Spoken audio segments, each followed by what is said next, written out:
जय श्री राम मित्रों आप सभी का मेरे YouTube चैनल संस्कृति विसुधा में हृदय अभिनंदन है। सुन रहे हैं रावण की करतूत।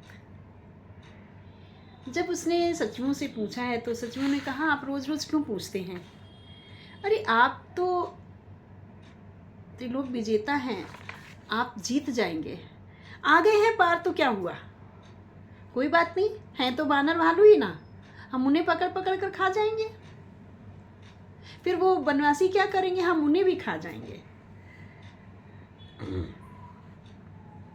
कहते हैं कहाँ सचिव सठ टकर सुहाती, नात न पूरे आवे ही भांति, बारिद नाग एक कपियावा, तास चरित मन महु सब गावा, सुधा न रही तुम्हें सब काहू, तब काहू जारत नगर कस न धरी खाऊ। रावण कहता है अरे तुम लोग इस तरह से कह रहे हो, एक बंदर ही तो आया था ना जो पूरे नगर को जलाकर चला गया, तब तुम्हारी भूख कहाँ थी? तुम लोगों ने उसे क्यों नहीं खाया? उसे खा लेना चाहिए था ना। जय बारी से बंधायूं हेला, उतरे उसे न समेत सुबेला, जिसने खेल खेल में ही समुद्र में बांध बना लिया और सेना सहित सुबेल पर्वत पर आ गया, सो भनु मनुज खाबे हम भाई, बचन कहाँ सब गाले फुलाई। सब लोग कहते हैं अरे कोई बात नहीं, वो मनुष्य ही तो है ना, हम सब उसे खा लेंगे, और गाल फुला फुला करके पागलों की तरह से बचन बोल रहे हैं। तात बचन मम सुने अति साद आदर, जनि मऊ मन गुनो मोहि करी कादर, प्रियबानी जे सुनई ज कहाई, ऐसे नर निकाय जग आहाई। हे तात मेरे बचनों को आदर से सुनिए, मुझे मन में कायर न समझें। जगत में ऐसे मनुष्य झुंड के झुंड बहुत अधिक हैं जो प्यारी और मीठी लगने वाली बात सुनते हैं और कहते हैं। बाबा गोस्वामी जी कहते हैं आज तो 90% लोग ऐसे हैं जो सिर्फ वो अपनी प्रशंसा ही सुनना चाहते हैं। अगर आप उनको उनकी सत्यता का दर्पण दिखा दें तो आपको अपना शत्रु बना बैठेंगे या शत्रु समझ बैठेंगे।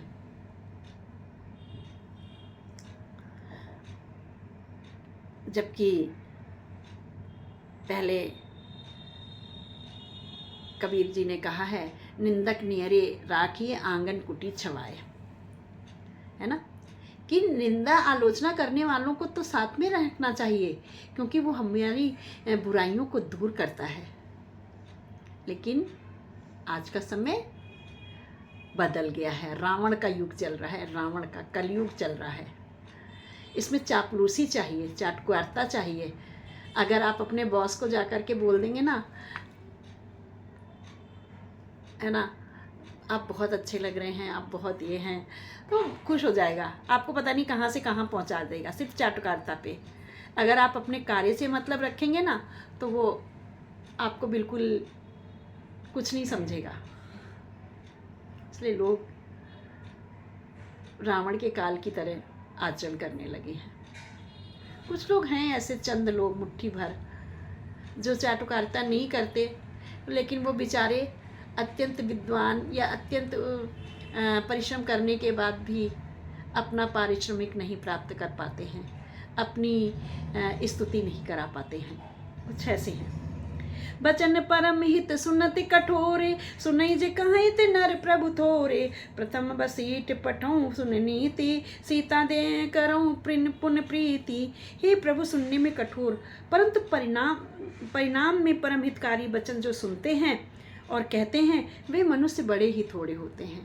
ये बाबा गोस्वामी जी कह रहे हैं, मैंने भी यही बताया है कि अच्छे ना लगें, बेशक उस समय वो आपको बुरा लगे, कह देना चाहिए क्योंकि उससे आगे उसका भला हो रहा है। ऐसे लोग बहुत कम हैं। पहले दूध भेजिए और फिर सीता को देकर श्री राम जी से प्रीति कर लीजिए, ऐसा कहने वाले लोग बहुत कम हैं। नारी पाई फिर जाही जो तो न बढ़ाई रार, नाई तो सन्मुख समर मही, तात करी हट मार। यदि वे स्त्री पाकर लौट जाएं तब तो झगड़ा ना बढ़ाइए, नहीं तो हेतात सम्मुख युद्ध भूमि में उनसे हठपूर्वक मार और काट कीजिए। यह मत मत जो मानो प्रभु मोरा, उभय प्रकार सुजस जग तोरा। अगर आप ऐसा मेरी बात मान लेते हैं तो दोनों प्रकार से आपका संसार में भला ही होगा। सुत सन कह दस कंठ रिसाई, असमति सटते ही को ही सिखाई। हे प्रभु, ये किसने कहा है? उसके पुत्र ने कहा है। ने कहा, यदि मेरी सम्मति मानेंगे तो जगत में दोनों ही प्रकार से आपका सुयश होगा। रावण ने गुस्से में भरकर पुत्र से कहा, अरे मूर्ख, तुझे ऐसी बुद्धि किसने दी है? रावण का पुत्र होकर तो इस तरह की बात कर रहा है। अबहिते उर संशय होई, बिन मूल सुत भयों गमोई। अभी से तुम्हारे मन में संशय हो रहा है। हरि पुत्र, तू बांस की जड़ में घमोई के रूप में पैदा हुआ है। सुन पितु गिरा परुषयति घोरा, चला भवन कई भवन बचन कठोरा। अपने पिता के कड़वे वचन सुन करके वह प्रहस्त जो था अपने भवन की ओर चला गया। रावण की दूसरी भी पत्नी थी ना, उसका बेटा प्रहस्त था। उसने शिक्षा दी थी कि मत युद्ध करो, हित में तो ही न लागत कैसे, काल विबस को भेषज जैसे। संध्या समय जान 10 सीसा, भवन चल्यों निरखत भुज बीसा। हित की सलाह आपको कैसे नहीं अच्छी लगती, आप पर कैसे असर नहीं करती, जैसे मृत्यु के बस में हुए रोगी को दवा नहीं लगती है। संध्या का समय जानकर रावण अपनी 20 भुजाओं को देखता हुआ, निहारता हुआ महल की ओर चला गया। लंका शिखर ऊपर आगारा, अति विचित्र तुई होई अखारा। बैठु जाय ते मंदिर रामन, लागे कन्नर गुण गन गावन। लंका की चोटी पर एक अत्यंत विचित्र महल था। वहां नाच गाने का अखाड़ा जमता था। रावण उस महल में जाकर बैठ गया और किन्नर उसके गढ़ समूह को गाने लगे, गुण उसका प्रशंसा के में गीत गाने लगे। बाजई ताले पखाऊज बीना, नृत्य करई अप्सरा प्रवीणा। और वहाँ पर करताल, पखावज, मृदंग, बीना बज रहे हैं और अप्सराएं नाच रही हैं, क्योंकि सबको उसने बंदी बना रखा है। और वहीं जाकर के उस रंग महल में बैठ गया, आमोद प्रमोद करने लगा। मित्रों, जानते हैं आगे क्या होता है? बने रहिएगा मेरे चैनल में।